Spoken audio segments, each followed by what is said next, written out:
Hey, how's it going, everyone? What's up? Welcome back to the 2 Cents Worth podcast. I'm your host, James Harper. Today, it's a very unique episode because it's our very first episode in talking about cold call objections. And I really want to call out and focus on one objection specifically that I believe all people who pick up the phone should be really focused in on, and how this objection should always hit the top of our priority list when it comes to caller callbacks, comes to your follow-ups, and why this one objection really isn't a rejection, and it should give us some sort of incentive and guidance on how to best sequence our follow-up for next steps.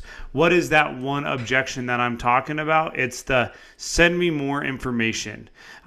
Typically, when we're out there and we're pounding the phones and we're cold calling, whether you get a gatekeeper, maybe you even get the decision maker on the phone, one of the biggest things that we hear, I've personally experienced this, if you've hit the phones, I know you've heard it, is, okay, that sounds great, I'm busy right now, why don't you just send me more information? A lot of times what we tend to do in these scenarios, we say, okay, we'll send you more information. That person quickly rattles off an email, and we write down their email as fast as we can without repeating it back, and then we get off the phones, we move on. Obviously, the great callers and really thorough, detailed sales pros do actually send up follow-up information. But realistically, we should be taking it a few steps further, and we should be really putting them at top of our list when it comes to sequenced follow-up. And let me kind of explain exactly what I'm talking about and give you a few tips and tricks that is going to help your intentionality when following up with prospects that give us this objection. So, number one, we have to acknowledge right off the bat when someone says, okay, that sounds great, send me some more information. We have to understand why they're telling us this in this very moment. One, there's a few reasons why prospects give us this one objection. And really, frankly, if I'm just kind of being opinionated and as honest as I can be, I think a lot of times we get this objection because people are scared to give us the no. This can be a false kind of positive, if you will, a false yes, a false yeah, send me some more information. So we really have to understand the tone of the call.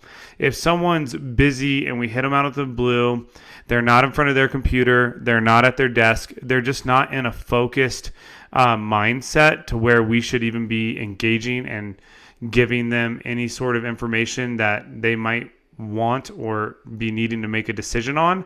It makes sense why they say, hey, just send me some more information. It's because they're busy. We have to acknowledge, as cold callers, as people, as salespeople in the cold outreach world, we do disrupt people's day. So we have to find some permission from our prospects to give them some sort of follow-up. So typically when people say, yeah, just send me some more information, it's because, one, they can't tell us no. They're not, for whatever reason, willing to tell us no in that very moment. But if the tone doesn't match that and you actually believe they're just trying to get us off the phone, it's because they're busy and we are disrupting their day, and your initial cold call didn't feel cold, it didn't feel off. But hey, give me something that I can reference back to in my email is really what they're saying. And they're saying that because they're just not in a focused mindset where they can actually hear what you are having to say. So typically that objection comes with, okay, send it to me in an email and let me review it at a later point. Now, where a lot of callers miss the mark is they'll ask for that prospect's email. That prospect quickly rattles off an email, and that's that. There's no follow-up, clarification, or qualifying question after that. And what I mean by that is there's no specific, hey, is this your email? Do you spell it Bob, B-O-B, at company name? We're just so kind of excited or anxious to get off the phone or to move forward with the next steps that we actually don't take a thorough time to really break down what's being said to us. Let me give you a prime example, and this is a way to validate, to kind of qualify if your prospect's being legit with you or not. If someone gives me an email, says, yes, send me some more information, I'm going to say, okay, what's your email? My email is bob@amazon.com. Okay, Bob, just to make sure I got that right, is that bob@amazon.com? No other periods or last names? Yes, correct. That's B as in boy, O as in object, B as in boy, at amazon.com. Literally start getting this person to repeat their email back to you. I know it might sound kind of crazy, but you'd be so surprised how many times we miss the mark on follow-up information in our calls just because we misspell an email, because it's all happening in live time, and we're not actually taking down the proper spelling of an email address. There is this little tip. If you purposely pronounce the email and misspell it back to the person.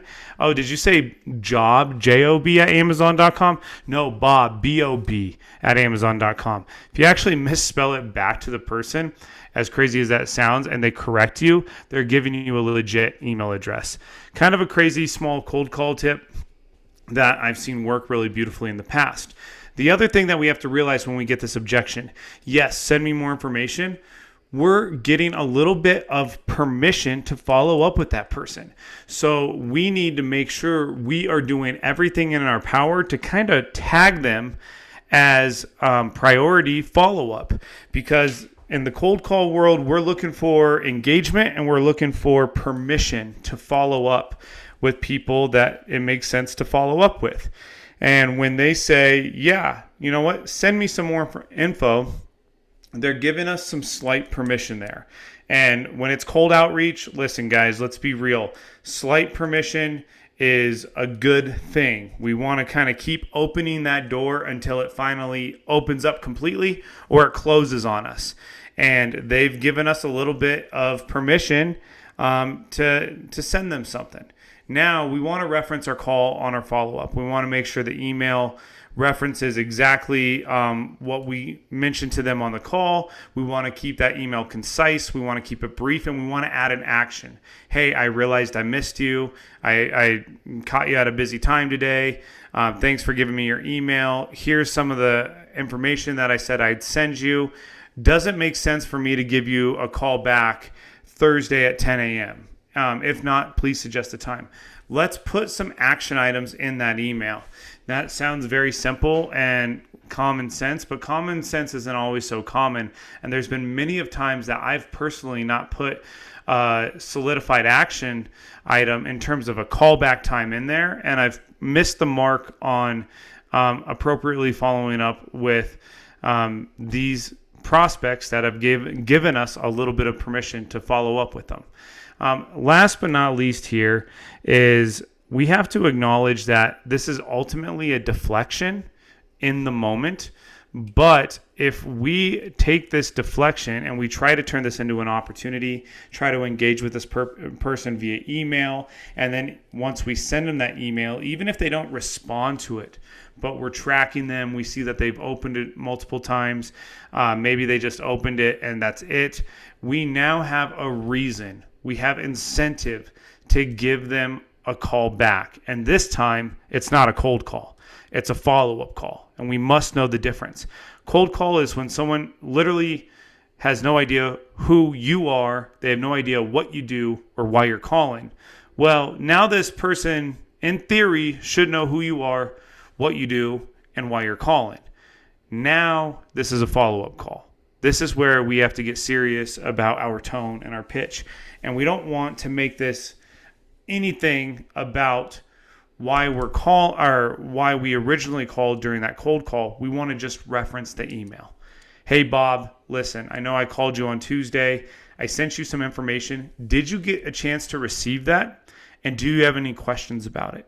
All of a sudden, we're reframing the conversation around our pitch, our sale, our business, and it's more information driven, and it's very specific to Bob in this case because Bob has received information about it and you're following up. You are doing your due diligence to see if they've received that information. It's simple sequences and simple strategies like this when we reframe our calls and our positioning that we see different types of results.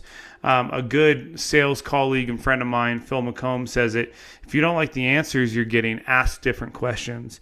And in cold calling and I think follow-up calls, it's no different. If you aren't liking the responses, or if you're not getting any type of response on the phone, then rephrase how you're positioning yourself in these calls. When we get the, hey, send me more information, objection, view that as an opportunity, and then have your follow-up sequence all about, hey, that information I sent you, I did mention ABC. Hey, did you receive that information? Hey, did you have any questions about that information? Hey, was that information I sent over even relevant to you? All of a sudden, if we start positioning our follow-up around that one email, the send me more information email, it becomes a more personal dialogue. And in the cold call world, just the cold outreach world, that's always important, making it more personalized.